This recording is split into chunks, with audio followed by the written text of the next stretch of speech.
Le Sénat brésilien qui recrute des experts crypto, Binance qui s'associe à une ville de Corée du Sud, le directeur de Xbox qui donne son avis sur les métaverses et le play to earn, une DAO sur Solana qui vend des bières en NFT, ou encore la communauté Solana qui se réorganise. Bienvenue dans ce Daily Crypto où je vais vous résumer ces dernières actualités du monde crypto. Et comme d'habitude, si vous appréciez ce format, pensez aux commentaires et au like pour le référencement de la vidéo, et à l'abonnement ainsi que l'activation de la cloche pour être au courant des dernières actualités du monde crypto et blockchain. Et finalement, je vous invite à venir me suivre sur mon Twitter, et vous pouvez également retrouver mon contenu en version ultra condensée sur mon TikTok et mon Instagram que vous retrouverez dans la description. Mais avant de vous parler des actualités du jour, commençons avec l'état du marché en ce samedi, avec un marché qui est entièrement dans le rouge alors que le Bitcoin est brièvement redescendu sous les 20 000 $, et le seul projet à surperformer le marché aujourd'hui est le Luna Classic en faisant un plus 5%, et d'ailleurs je vous donne rendez-vous en fin de vidéo si vous voulez connaître la raison de cette prise de valeur.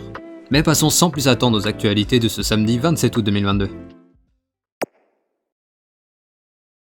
On débute les actualités du samedi avec le Sénat brésilien qui recherche des experts dans le domaine crypto et blockchain. En effet, le Sénat vient de publier des offres d'emploi qui spécifient que les candidats devront avoir des connaissances spécifiques sur les cryptos, les blockchains, les smart contracts, et ils devront également avoir des notions en droit économique et commercial. De plus, l'annonce précise que les deux personnes qui seront recrutées auront un rôle de conseiller législatif et budgétaire pour le Sénat ainsi que le Congrès national, et ils devront également réaliser des analyses économiques et informatiques. À savoir qu'un cadre juridique avait déjà été approuvé au Brésil cette année, mais il a été considéré comme incomplet, donc ils vont désormais faire appel à des personnes compétentes pour compléter leur réglementation, qui devient de plus en plus cruciale étant donné l'adoption qui s'accélère depuis quelques mois, avec par exemple le géant Mercado Libre qui vient de lancer sa propre crypto, la banque Santander qui vient de lancer des services de trading crypto, ou encore la société Travelex qui s'est associée à Ripple pour proposer leurs services de virement transfrontalier à leurs clients. Bref, ici, le Brésil nous montre la puissance du peuple sur l'adoption des cryptos, car tout a débuté avec la hausse de l'inflation qui a poussé la population locale à se tourner vers les cryptos, ce qui a entraîné une demande auprès des institutions bancaires qui répondent à la demande en proposant des services crypto, et à mesure que les produits crypto se multiplient, les institutions étatiques sont forcées de se mettre à jour. Pendant ce temps, en Corée du Sud, Binance va s'installer dans la ville de Busan. Et le but de cette installation de Binance dans cette ville, qui est considérée comme le hub blockchain de la Corée du Sud, est d'offrir à Busan un soutien sur le développement de leur écosystème blockchain et également sur la création de leur place d'échange d'actifs digitaux. À savoir que ce projet de place d'échange existe déjà depuis plusieurs années et que jusque-là, la législation du pays interdisait le lancement de jetons nationaux, mais le nouveau président Yoon Seo-kyul a promis de reconsidérer ces interdictions et de permettre à l'écosystème crypto de se développer en Corée du Sud. Et donc avec l'arrivée de ce nouveau président il y a quelques mois, on voit la ville de Busan qui accélère sur la création de leur exchange crypto en intégrant Binance au projet. Et je précise que dans cet accord, Binance s'est engagé premièrement à soutenir la recherche et les investissements liés à la blockchain dans la ville, deuxièmement à fournir une éducation spécialisée sur la blockchain, et finalement à s'installer physiquement dans le pays. Ce qui veut dire que Binance va aider les autorités locales à développer leur adoption des cryptos pour éventuellement obtenir une licence qui leur permettra de proposer leurs propres services crypto en Corée du Sud. Donc au final, avec ces deux premières informations, on voit que les dirigeants nationaux et locaux ont bien compris l'intérêt de réguler ou d'intégrer ce nouveau secteur, et pour cela ils font de plus en plus appel aux professionnels de ce secteur qui est en croissance constante depuis 13 ans maintenant. Parlons maintenant Play to Earn et Metaverse avec Phil Spencer, le directeur de Xbox, qui s'est exprimé à ce sujet.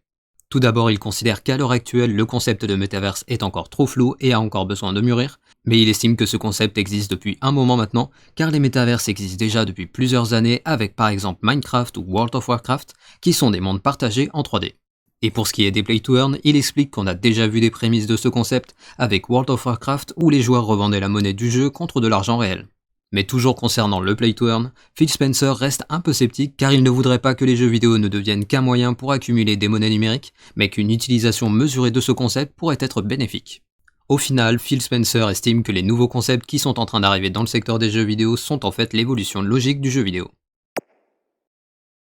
Parlons maintenant de l'initiative d'une DAO qui ne cède pas à la pression ambiante dans les cryptos. En effet, on a l'organisation décentralisée Barrel DAO qui a mis en vente leur bière nommée Solana Summer Shandy, dont le visuel des canettes représente différents projets NFT de l'écosystème Solana, dont ils sont soit propriétaires ou dont ils ont reçu l'autorisation. À savoir qu'ils ont vendu 333 packs de 16 canettes avec un prix de mint initial à 1,35 sol, ce qui fait environ 43 $ le pack au cours actuel, et je précise qu'ils ont été vendus sous forme d'un ticket de caisse NFT qui donne le droit à la livraison aux USA, au Royaume-Uni et en Australie, Et donc si vous avez raté la vente initiale et que vous voulez un de ces packs, jusqu'au 12 septembre, vous pouvez acheter ce fameux ticket de caisse au format NFT sur la place de marché NFT Magic Eden, où le prix plancher pour ces tickets est actuellement de 2,3 sols.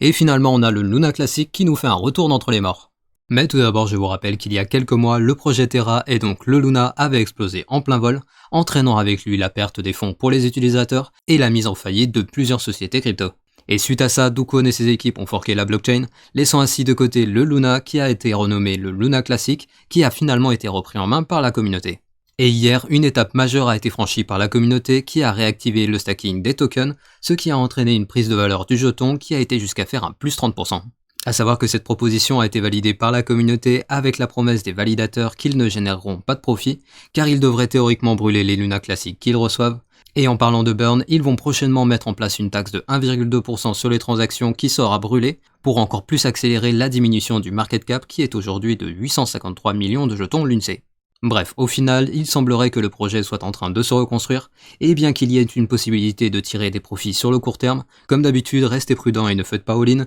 car je vous rappelle que même si la communauté se remet en place tout doucement, la confiance des investisseurs et des projets crypto restera très difficile à rétablir. Et on finit les actualités du samedi avec le flash du jour. Tout d'abord, on a la nouvelle société de capital risque Symbolic Capital qui vient de lever 50 millions de dollars, et je précise que Symbolic Capital a pour but de soutenir les projets crypto naissants, et elle a été créée il y a tout juste 4 mois, et les fondateurs sont Kenzie Wang, le créateur du réseau CER, et Sandeep Nailwal, le fondateur du réseau Polygon.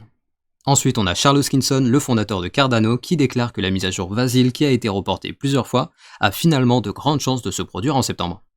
Et finalement, alors que Bitcoin a brièvement chuté sous les 20 000 dollars, les liquidations totales du marché ont atteint 400 millions de dollars, à savoir qu'Ethereum a entraîné le plus de liquidations avec environ 150 millions de dollars. Ainsi se termine le Daily Crypto du samedi, et je vous invite à venir me suivre sur mon Twitter que vous trouvez en description, et vous pouvez retrouver mon contenu en version ultra condensée sur mon TikTok et mon Instagram que vous retrouverez également en description. Et comme d'habitude, pensez au like pour le référencement de la vidéo, et à l'abonnement ainsi que l'activation de la cloche pour être notifié dès que je sors une nouvelle vidéo. Et je vous souhaite un bon dimanche, et je vous dis à lundi pour le nouveau Daily Crypto.